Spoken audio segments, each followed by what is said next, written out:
ഒരു നൂറ്റാണ്ടിലേറെ നീണ്ടു നിൽക്കുന്ന കണ്ണീരിന്റെയും ത്യാഗത്തിന്റെയും കഥകൾ ഒരുപാട് പറയാനുള്ള ക്ലബ്ബാണ് ഈസ്റ്റ് ബംഗാൾ. പക്ഷെ കഴിഞ്ഞ കുറെ കാലങ്ങളായിട്ട് അയൽക്കാരും ബദ്ധവൈരികളുമായിട്ടുള്ള മോഹൻ ബഗാന്റെ പടയോട്ടത്തിന് മുന്നിൽ പെട്ട് ഞെരിഞ്ഞമർന്ന് വേദനിച്ച് നീറി മാറി നിൽക്കുവാനായിരുന്നു ഈസ്റ്റ് ബംഗാളിന്റെ വിധി. അങ്ങനെ വേദനകൾ കണ്ടു മടുത്ത അവർ ഇനിയൊരു തിരിച്ചുവരവിന് വേണ്ടി ജയന്റ് കില്ലർ എന്നറിയപ്പെടുന്ന പലപ്പോഴും ബംഗ്ലാദേശി ക്ലബ്ബായ വസുന്ധര കിങ്സിന്റെ പരിശീലകനായിരിക്കുന്ന സമയത്ത് ലിമിറ്റഡ് സ്കോഡും കൊണ്ട് തങ്ങളുടെ ബദ്ധവൈരികളായ മോഹൻ ബഗാനെ വീഴ്ത്തിയ ടീമിന്റെ കോച്ചായ ഓസ്കാർ ബുസോണിനെ ഈസ്റ്റ് ബംഗാൾ കൊണ്ടുവരികയായിരുന്നു.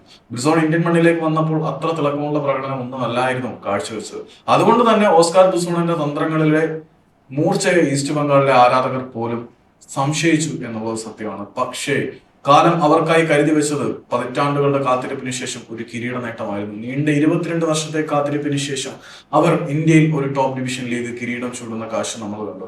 അങ്ങനെ കഴിഞ്ഞ സീസണിൽ മോഹൻ ബഗാനിൽ നിന്നും കിരീടം കവർന്നെടുത്ത് ഇന്ത്യൻ ഫുട്ബോളിലെ ചാമ്പ്യന്മാരാകാൻ ഈസ്റ്റ് ബംഗാളിന് കഴിഞ്ഞു.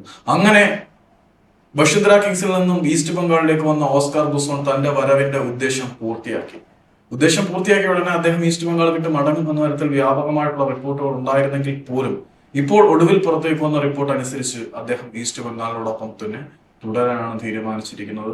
ഓസ്കാർ ബുസോൺ കാ ഹുക്കും will continue here for another 2 years.